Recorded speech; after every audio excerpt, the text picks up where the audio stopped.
Good day everyone. So my name is Ejero Pilempiang and this video is the continuation of the chapter 4 of Rizal's Life and Works, which is entitled The Triumphs in the Ateneo. So si Rizal was kilala natin bilang man of many profession, as sa previous discussions nga natin is nalaman natin na marami siyang tinataglay na mga abilities and skills na which is yun yung mga consider as kanyang professions, no? So dito is tatalakay naman natin yung si Rizal as a sculptor. So sculptural works in Ateneo. So Rizal impressed his Jesuit professor in the Ateneo with his artistic skill, no? So dahil nga sa husay ni Rizal sa larangan ng pag-carve or yung sculpting is na-impress yung Jesuit professor niya, no? So dito nga one day he carved an image of Virgin Mary on a piece of batikuling or yung Philippine hardwood, no? So nakita nga nung professor niya yung ginawa niyang artwork, no? So na-impress siya sa ganda nito and sa grace ng image. So yung artwork ni Rizal na yun is yung image of our Virgin Mary. So yun nga is inukit on a piece of batikuling or yung Philippine hardwood. So yung professor na yun is si Father Leonard, no, na which is impressed sa sculptural talent ni Rizal, no, and later on nag request siya kay Rizal to carve an image of the Sacred Heart of Jesus, no. So si Rizal naman is pinagbigyan yung request ni Father Leonard na image of the Sacred Heart of Jesus, no. So a few days he presented the yung gawa niya kay Father Leonard, no.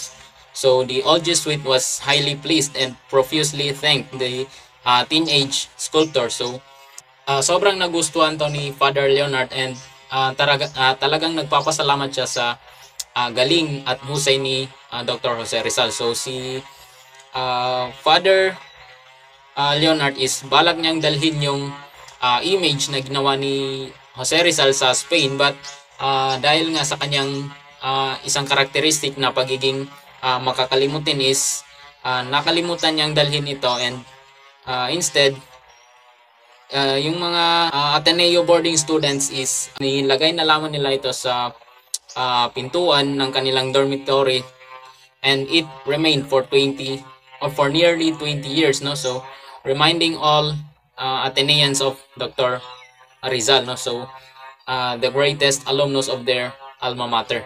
So this image played a significant part in Rizal's last hour at Fort Santiago. So proceeding sa anecdotes of Rizal the Atenean, no. So merong dalawang anecdote na presented dito. So first is yung anecdote ni Felix M. Rojas. So dito sa anecdote ni Felix M. Rojas is he related an incident of Rizal's school days in the Ateneo which reveals the hero's resignation to pain and forgiveness. So dito para pinapahiwatig or sinasabi or ipinapaalam ni Felix M. Rojas yung trait or characteristic ni Rizal bilang forgiving na tao, na like hindi marunong magtanim ng sama ng loob or parang palalampasin niya lang yung kung ano man yung gagawin mong masama sa kanya.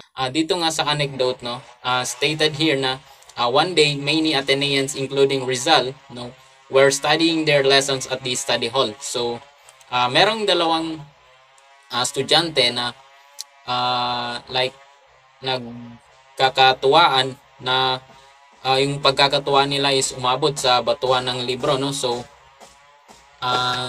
sa kasagsagan nga ng pagkakatuwa nila is andun si Rizal, no, who si Rizal noon is busy at his desk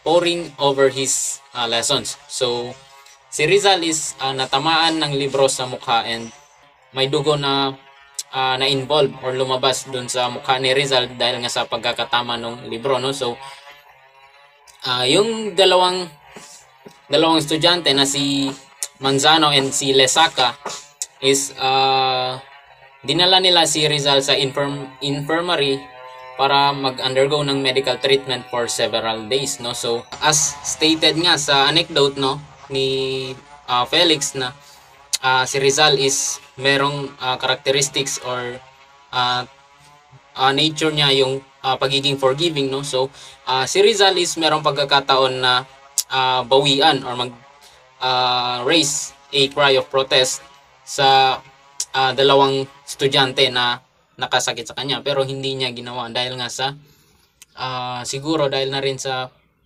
pagiging mature minded niya, and yung incident naman is inisip niya na lang na hindi naman sinasadya or hindi naman intention nung dalawa na ibato talaga sa kanya yung libro, and yun nga parang ipinagsawalang bahala na lang niya,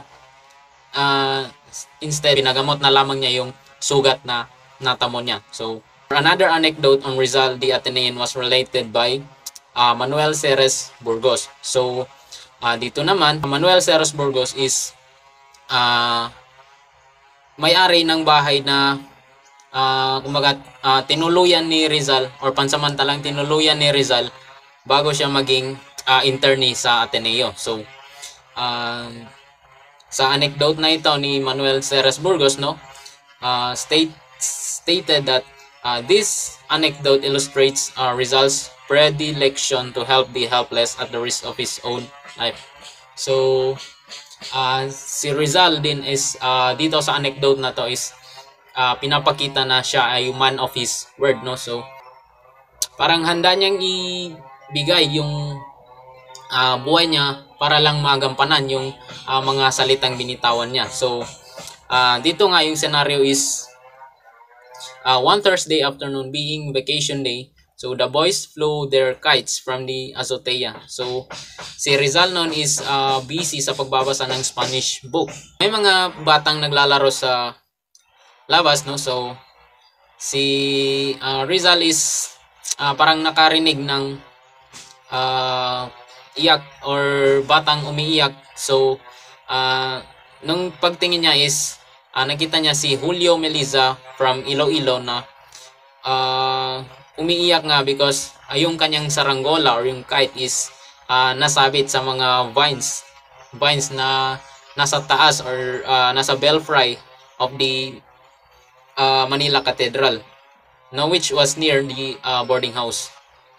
So the bigger boys were laughing. So pinagtatawanan lang si Julio ng mga kasamahan niya, hindi siya tinutulungan. So si Rizal is dumating, nag-offer siya ng help or helping hand sa kay Julio, and si Rizal sinubukan niyang akyatin yung itaas na bahagi ng Manila Cathedral para nga lang makuha yung kite na nasabit.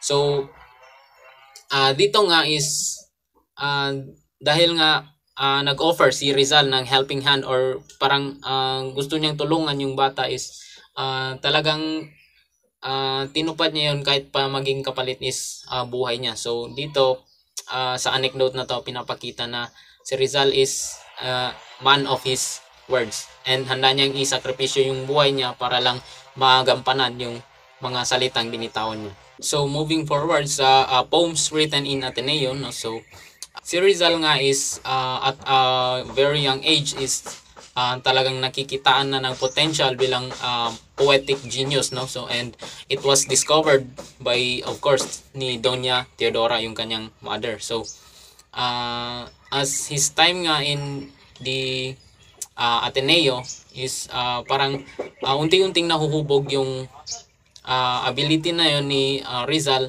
no. He was making or kumbaga gumagawa na siya ng mga poems noon, and in fact marami rin siyang nagawang poem while nag-aaral siya sa Ateneo. So na-improve yung kanyang ability na yun or yung kanyang profession as a poetic genius nga, no. And sa tulong na rin ni Father Francisco de Paula Sanchez, yung kanyang professor, no, parang mas na-improve, mas na-enhance or mas na-utilize yung kaalaman ni Rizal sa pagsulat ng mga poems and essays, no? So the first poem ni Rizal is probably wrote during his days in the Ateneo. So ito na nga yung tinatawag or sinasabi nating mi primera inspirasyon, or yung sa English translation is my first inspiration. So which was dedicated to his mother on her birthday. So sinasabi dito na itong mi primera inspirasyon is sinulat niya when he was before he was 14 years old. Ang year na yun is on year 1874. Yun nga yung taon na lumaya yung kanyang ina sa pagkakakulong. So 2 years na nakulong yung kanyang ina dahil sa accusation na parang nilalason daw yung kanyang son-in-law. So after nga makalaya nung kanyang ina is nagkaroon ng sigla, nagkaroon ng spark para mag-start si Rizal na mag-formulate, mag-compose ng mga poems and essays, no? So ang first poem niya nga is yung Mi Primera Inspirasyon, which is dedicated sa kanyang ina during her birthday, no? So in year 1875, inspired by Father Francisco de Paula Sanchez, no, he wrote more poems such as Felicitation, or Felicitation in English translation, no? Next is El Embarque, Himno a la Flota de Magallanes, or sa English translation, no, the departure hymn to Magellan's fleet. So E.S. Espanyol, El Cano el Primero en dar la Vuelta, El Mundo. English translation is And he is Spanish, El Cano the first to circumnavigate the world. So the next one is the El Combate, Urbis Tondo Terror de Jolo. So sa English translation is the Battle Urbis Tondo Terror of Jolo. So in year 1876 naman, so Rizal wrote poems on various topics, no? So yung various topics nga na yun is about religion, education, childhood memories, and war. So they were as follows. So number 1 nga dyan is yung La Tragedia de San Eustaquio, or the Tragedy of Saint Eustace. So itong poem na ito is recounts the tragic story of Saint Eustace. Next one is the Un Recuerdo a mi Pueblo. So in English translation, In Memory of My Town. So itong poem na ito is a tender poem in honor of Calamba, the hero's natal town. So inaalay niya itong poem na ito sa kanyang native town, or sa kanyang lugar na sinilangan, which is sa Calamba, Laguna. So next one is the Alianza Intima entre la Religion y la Buena Educación. English translation, Intimate Alliance between Religion and Good Education. So next one is the Por la Education Recibe Lustre la Patria. English translation naman nito is through education the country receives light. So dito na nga mapapansin natin na andon na yung pag-encourage niya na yung education daw is talagang makakapag-ahon sa country and makakapagbigay ng liwanag para sa kinabukasan ng nakararami. So next one is the El Cautiverio y el Triunfo, Batalla de Lucena y Prison de Boabdil. In English translation, the Captivity and the Triumph, Battle of Lucena and the Imprisonment of Boabdil. So this poem is kumbaga nagde-describe sa defeat and capture of Boabdil, last Moorish Sultan of Granada. And last is the Entrada Triunfal de los Reyes Católicos en Granada. So in English translation, the triumphal entry of the Catholic monarchs into Granada. So this poem naman relates the victorious entry of King Ferdinand and Queen Isabella into Granada, the last Moorish stronghold in Spain. So as a last part nga, yung mga last poem nga is parang poems na lang about sa mga victories and wars in the Spanish country, or yung mga Spanish areas. So in year 1877 naman, he wrote more poems, no? It was his last year in the Ateneo. So among those poems written this year were the El Heroismo de Colon, or yung the heroism of Columbus. So this poem praises the uh, discovery of Columbus of the America. So dito naman parang binibigyang praise ni Rizal yung pagkakadiscover ni Christopher Columbus sa Amerika. Next one is the Colon y Juan II. So in English translation, Columbus and John II. So this poem naman is relates on how King John II of Portugal missed fame and riches by his failure to finance the projected expedition of Columbus to the New World. So dito naman pinapakita yung pag-fail ni King John II na kumbaga pondohan yung expedition ni Christopher Columbus, na which is fail as or fail ng kanilang whole country, na which is yung Portugal. Next naman is Gran Consuelo en la Mayor Desdicha, or in English translation, Great Comfort in Great Misfortune. So this is a legend in verse of the voyage of Columbus. So ito na nga yung mga kwento patungkol sa paglalayag na nga ni Christopher Columbus. So un diálogo alusivo a la despedida de los colegiales, in English translation, a farewell dialogue of the students.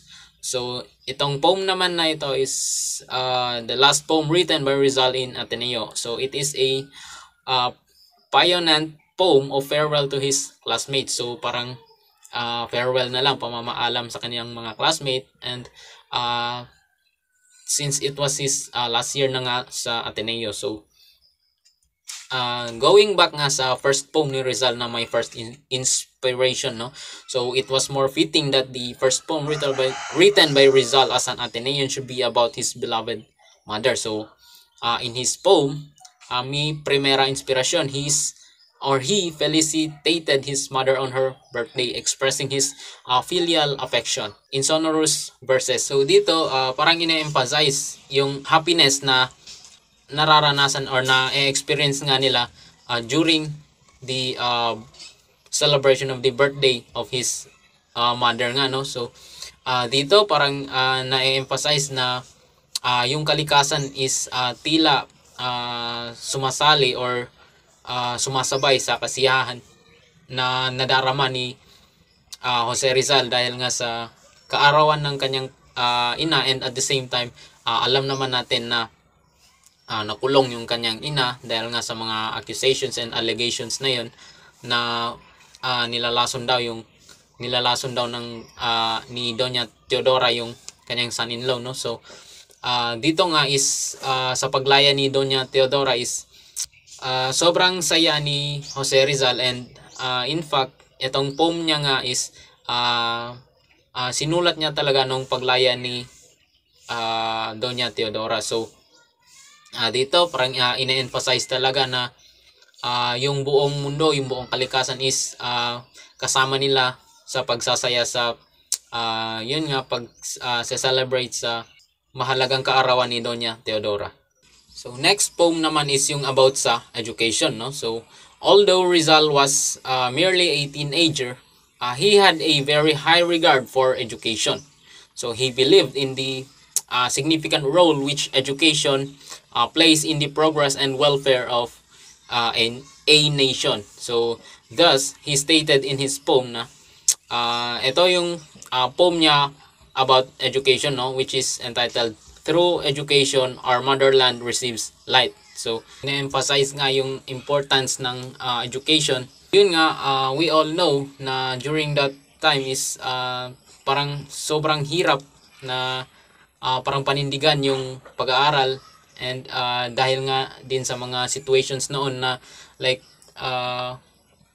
talagang talamak yung pagiging unfair, and also yung mga prudent hands is talagang sila yung nagpapalaganap or sila yung namamahala na, which is talagang hindi pantay para sa lahat. And kung sino yung sa tingin nila mas nakakaangat is yun yung parang binibigyang halaga.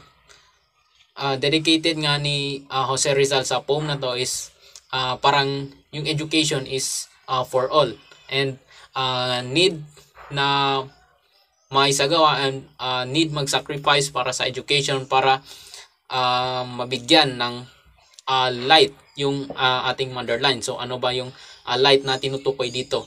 So yung light is yung magandang kinabukasan or maliwanag na kinabukasan ng ating bansa or ng isang bansa. So paano nga ba makakamtan yung light na sinasabi? So simply by encouraging education and by obtaining knowledge. Ang main thought talaga ng poem na ito is encouraging the youth na mag-aral talaga and i-pursue talaga yung education para nga mag-contribute or makatulong na mabigyan ng light itong ating motherland or ang isang nation. So sa next poem naman is itong poem is the intimate alliance between religion and good education. So dito naman is yung alliance na yung relationship ng religion sa education. So to him, para nga kay Jose Rizal is yung education without God is not true education. So na-emphasize naman yung importance ng religion sa education, no? So for Dr. Jose Rizal believes nga na parang walang silbi yung education kung walang religion, kasi like ang sinasabi dito is yung education kailangan ng guidance sa religion, and itong guidance na to yung parang mag put action or mag complete sa kung ano ba yung mga knowledge na mag-gain natin sa education, no? As this religious views nga, religious perspective nga yung parang magiging guide natin to kumbaga utilize yung mga education na pinapractice natin, yung mga knowledge na nagain natin, no? Para may direction yung mga patutunguhan ng mga nalalaman natin. So next naman is yung religious poems ni Rizal, no? So yung kanina is about the relationship or the connection between religion and education. So ito naman yung pure na religious poem, no? So during his student days, Rizal expressed his devotion to his Catholic faith in melodious poetry. One of the religious poems he wrote was a brief ode entitled Al Niño Jesus, to the child Jesus. It is as follows. So nga we all know naman na si Doña Teodora is pious mother na, which is doon nga naman na ni Rizal yung pagiging pious din, and talagang pinapahalaga nila yung religion. In-emphasize lang ng poem yung child Jesus from its birth, no? Ito parang ino-honor lang yung child Jesus. So another poem he wrote about religion is the A la Virgin Maria, or in English translation, To the Virgin Mary. So this poem is undated, so that we do not know exactly when it was written. So probably Rizal wrote it after his ode to the child Jesus. So following to the first poem na ginawa niya, which is yung to the child Jesus, no? Ginawa niya na naman yung to the Virgin Mary in honor of the Virgin Mary nga, which is yung mama ni Jesus. Moving forward naman to Rizal's first romance, no? So si Rizal was experienced his first romance after his graduation from the Ateneo. So 16 years old siya noon, and itong kanyang first romance or kanyang first love is si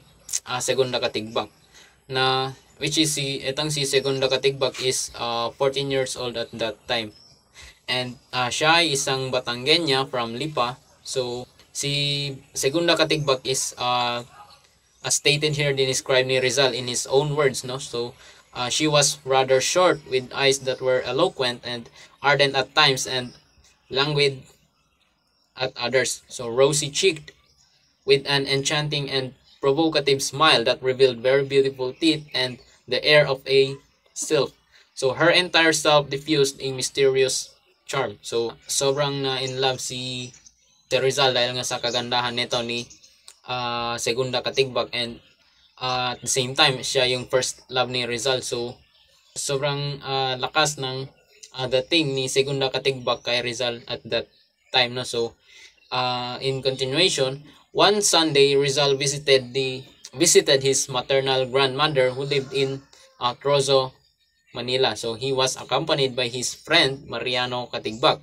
His old grandmother was a friend of the Katigbak family of Lipa. So when he reached his grandmother's house, he saw other guests, no, one of whom was an attractive girl, so who mysteriously caused his heart to palpitate with strange ecstasy. She was the sister of his friend Mariano. So etong friend pala ni Rizal is kapatid, or yun nga, nakakatandang kapatid ni Segunda Katigbak. So dito na parang nagkakilala si Jose Rizal and si Segunda Katigbak, or dito nga sila unang nag-meet, no. So when Rizal visited his maternal grandmother in Trozo, Manila. So his grandmother's guests, who were mostly college students, knew of his skill in painting, so that they urged him to draw Segunda's portrait. So mostly nung mga bisita ng kanyang grandmother is mga college student, and that time aware yung mga college students sa galing ni Rizal sa pagpipinta. So nag-request sila na i-draw yung portrait ni Segunda, and si Rizal naman is nag-complied or parang pinagbigyan niya yung hiling or request ng mga guest ng kanyang grandmother, no. So he made a pencil sketch of her. So from time to time he reminisced. Later she looked at me and I blushed. So nung time nga na yun is parang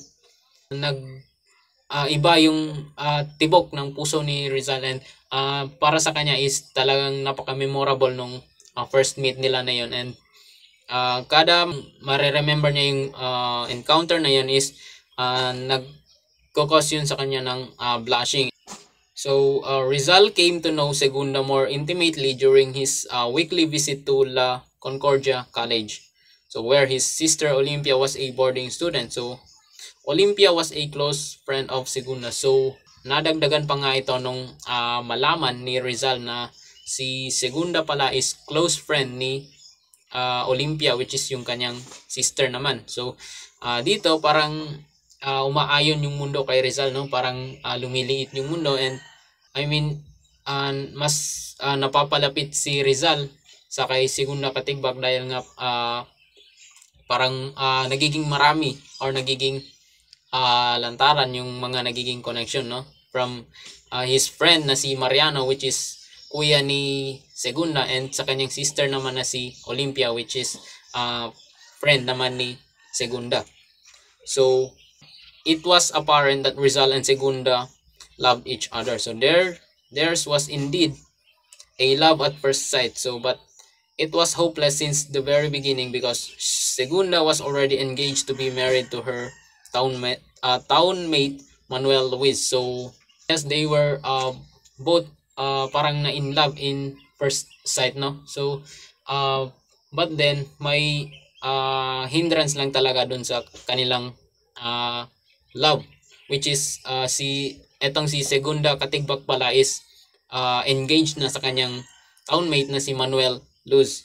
Dito ang sumunod ng nangyari is Rizal, for all his artistic and intellectual powers or prowess, was a shy and timid lover. So si Rizal is nahihiya or mahiyain pagdating sa pag-ibig. So in addition to that, no, may marami siyang gustong sabihin, ngunit hindi niya lang ma-voice out, kaya ang ending is na-miss niya yung opportunity. So in continuation, Segunda had manifested by insinuation and deeds, no, her affection for him, but he timidly failed to propose. So yun nga, parang mahiyain si Jose Rizal pagdating nga sa pag-ibig, kaya na-miss niya yung opportunity na mag-propose kay Segunda. So the last time they talked to each other was on Thursday in December 1877. So when Christmas vacation was about to begin, he visited Segunda at La Concordia College to say goodbye because he was going home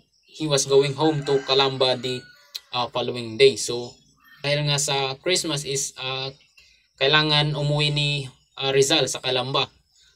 Then parang nag-visit si Rizal sa La Concordia College kung saan nag-aaral si Segunda para nga magpaalam kay Segunda, no?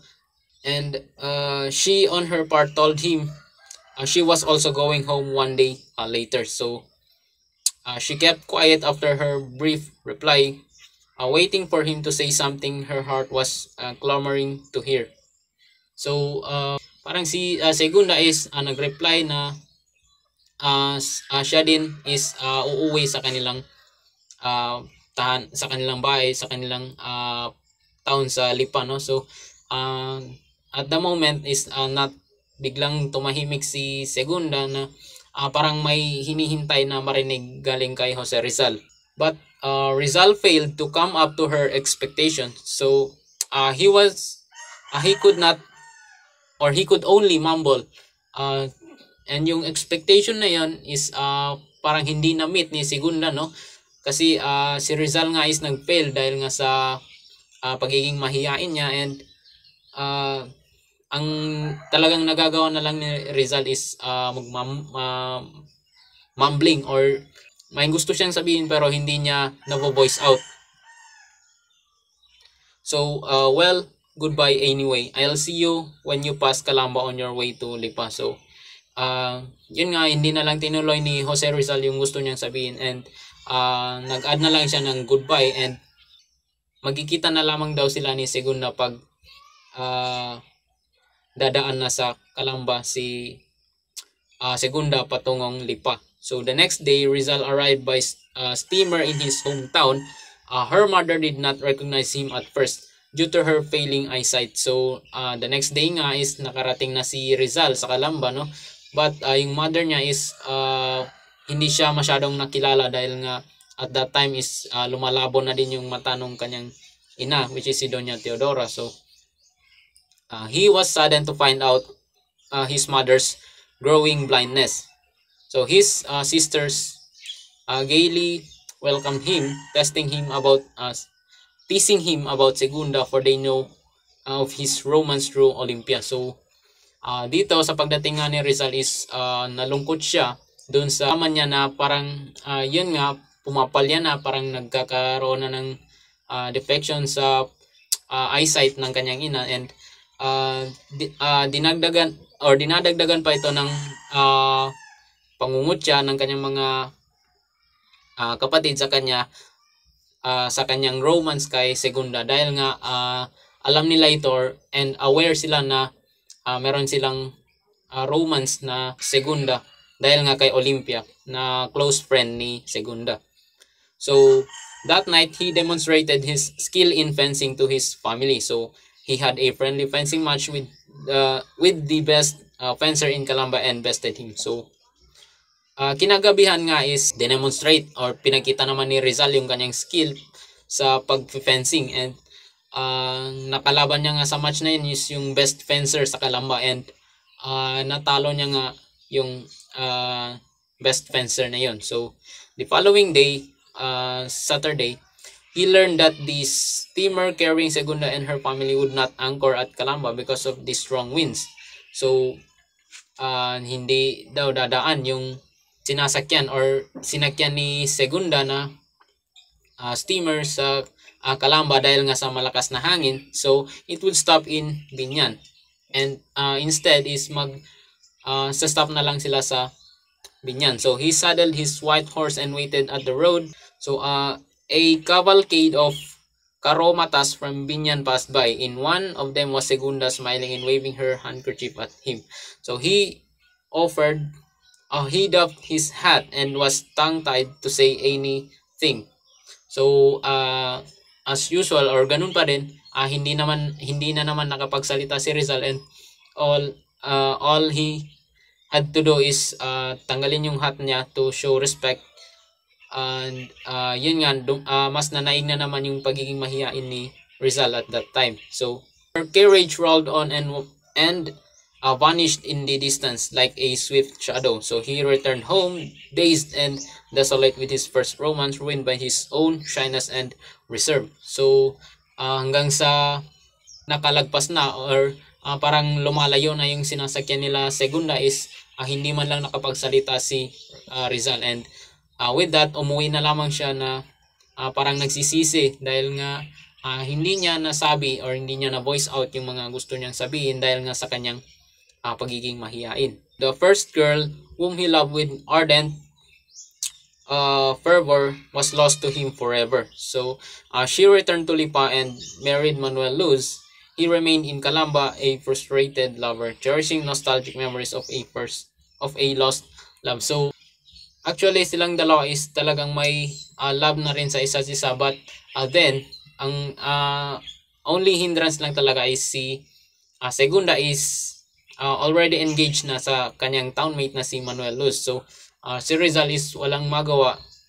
So dahil na rin sa kanyang pagiging mahiyain, kaya hindi na talaga niya nakaya pang ipaglaban yung kanyang nararamdaman para kay Segunda. So 3 years later, Rizal, recording his first and tragic romance, said, ended at an early hour. So my first love on the flower deck abyss. My virgin heart will always mourn the reckless step it took on the flower deck abyss. So my illusion will return, yes, but indifferent, uncertain, ready for the first betrayal on the path of love. So yun nga, parang dinamdam ng gusto ni Rizal yung nangyari sa kanya, since yun nga yung kanyang first love, no? And yung first love nga na yun is yung kanyang first failure din sa love. And talagang nanghinayang siya dahil nga talagang hindi niya nasabi yung mga gusto niyang sabihin dahil na rin sa kanyang pagiging mahiyain pagdating sa pag-ibig. So but later on naman is lalaman natin na naging marami pala naging kasunod si Segunda, na which is minahal din ni Jose Rizal. So that wraps all of my report. So yun na po, maraming salamat.